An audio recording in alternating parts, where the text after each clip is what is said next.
सबसे पहले राव साहब को मैं बहुत बहुत शुक्रिया अदा करना चाहता हूं। आज मुझे तेलंगाना बुलाने के लिए उन्होंने आज दो बहुत महत्वपूर्ण कार्यक्रमों में हमें शामिल होने का मौका दिया और उसके बाद आप लोगों से बातचीत करने का मौका दिया। मुझे नहीं पता आप लोगों को पता है कि नहीं पता कि आपके मुख्यमंत्री ने आज एक बहुत शानदार कार्यक्रम शुरू किया है। आपकी सब लोगों की आंखों का चेकअप कराया जाएगा। तेलंगाना में 4 करोड़ लोग रहते हैं, 4 करोड़ लोग।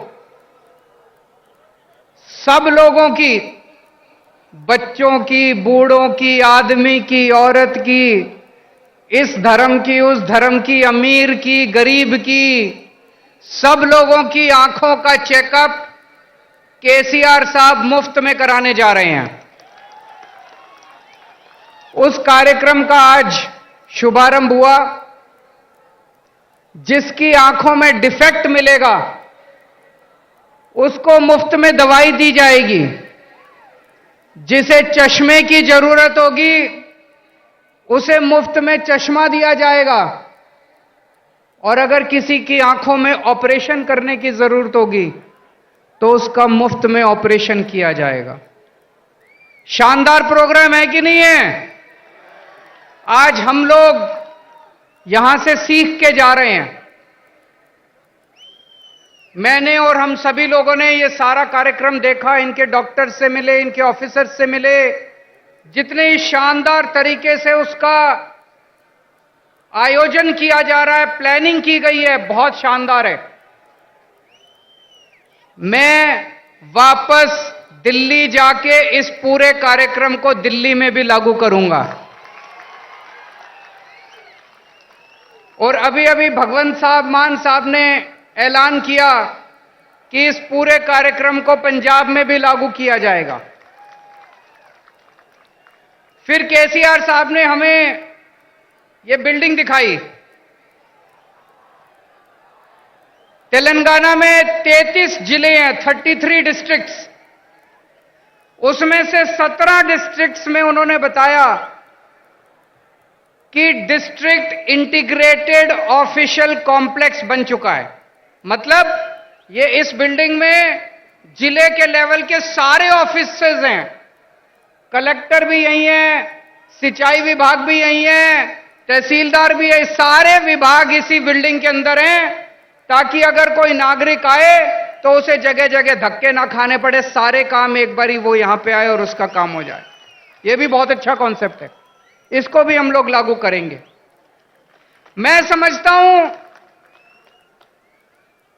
अगर हम अपने देश के अंदर आपस में एक दूसरे से सीखने का प्रयास करें, लड़ने की बजाय, हमें लड़ना नहीं है, हमें सीखना है एक दूसरे से। अगर हम एक दूसरे से सीखने की कोशिश करें तो हमारा देश कहां से कहां पहुंच सकता है, बहुत आगे बढ़ सकता है हमारा देश। दिल्ली में हम लोगों ने मोहल्ला क्लिनिक बनाए।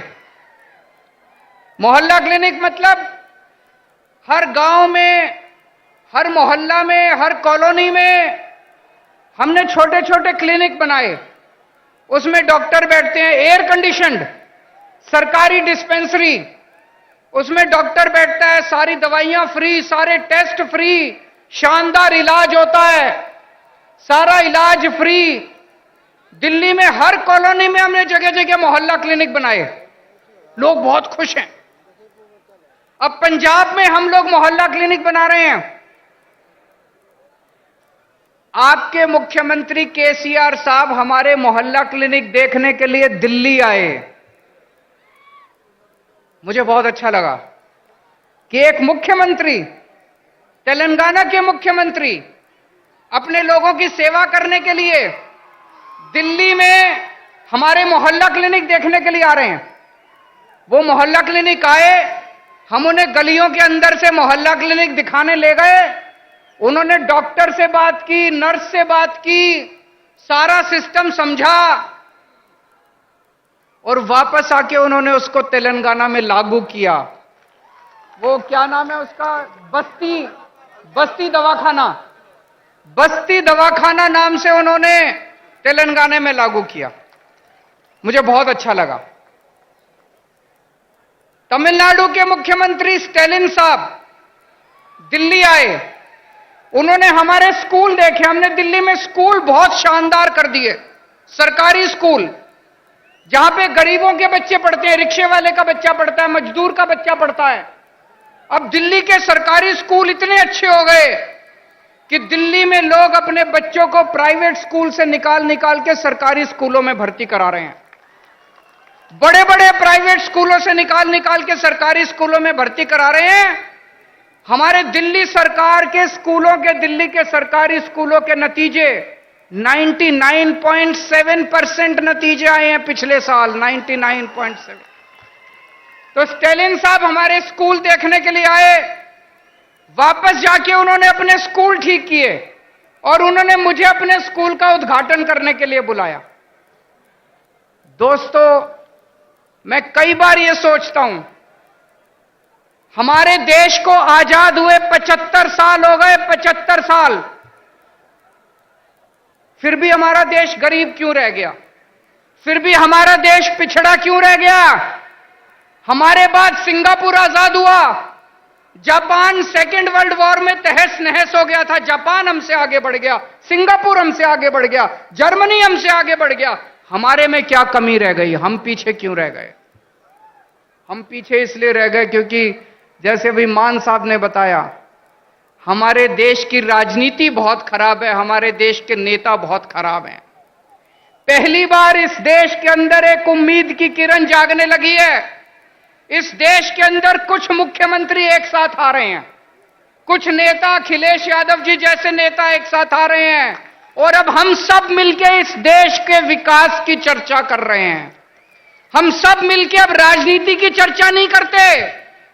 आज पूरा दिन सुबह से शाम तक हमने बैठ के चर्चा की कि देश के अंदर शिक्षा अच्छी कैसे होनी चाहिए, देश के अंदर अस्पताल अच्छे कैसे होने चाहिए, देश के अंदर सिंचाई अच्छी कैसे होनी चाहिए, किसानों के लिए क्या कर सकते हैं, मजदूरों के लिए क्या कर सकते हैं। देश के कुछ मुख्यमंत्री इकट्ठे होकर ये करने लगे। हम एक दूसरे से सीखना चाहिए हम लोगों को। मुझे याद है बचपन में जब मैं 10वीं क्लास में पढ़ता था, उस टाइम से हम सुन रहे हैं केरला में स्कूल बहुत अच्छे हैं, केरला में अस्पताल बहुत अच्छे हैं। उस टाइम से सुन रहे हैं। अगर केरला में स्कूल, हॉस्पिटल अच्छे हैं तो अभी तक बाकी देश में क्यों नहीं हुए? अभी तक हो जाने चाहिए थे बाकी देश में भी, क्यों नहीं हुए अभी तक बाकी देश में? हम सारे आपस में लड़ते रहते हैं, हम सारे पार्टियां आपस में लड़ते रहते हैं, सारे नेता आपस में लड़ते रहते हैं। आज मुझे बड़े दुख के साथ कहना पड़ रहा है, अभी अभी कई सारे वक्ताओं ने कहा तमिलनाडु का गवर्नर तमिलनाडु की सरकार को तंग कर रहा है, तेलंगाना का गवर्नर राव साहब को तंग कर रहा है, दिल्ली का गवर्नर मेरे को तंग कर रहा है, पंजाब का गवर्नर मान साहब को तंग कर रहा है। ये गवर्नर तंग नहीं कर रहे, मोदी साहब तंग कर रहे हैं।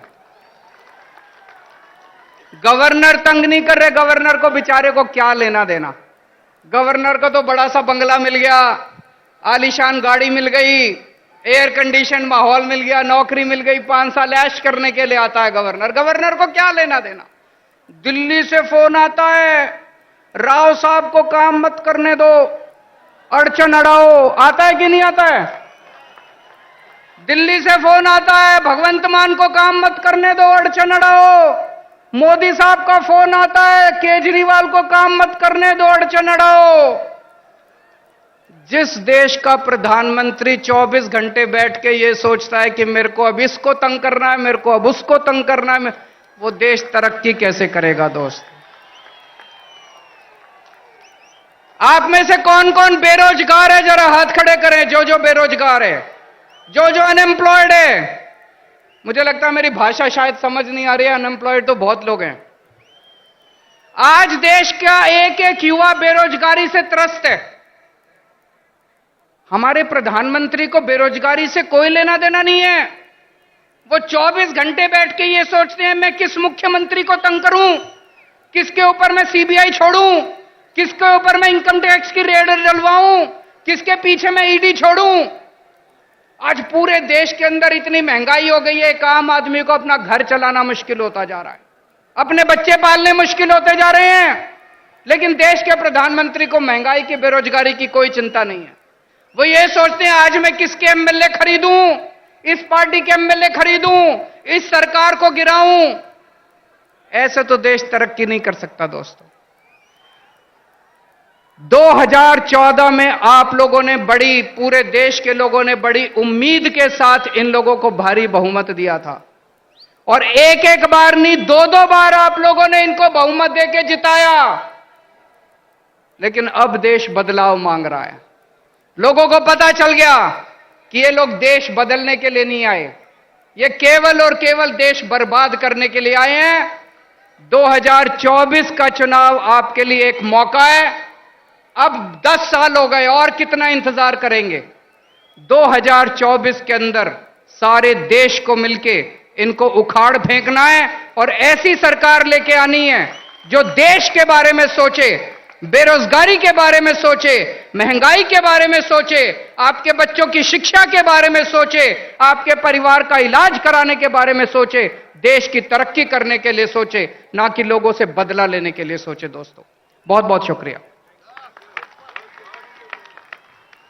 ఇప్పుడు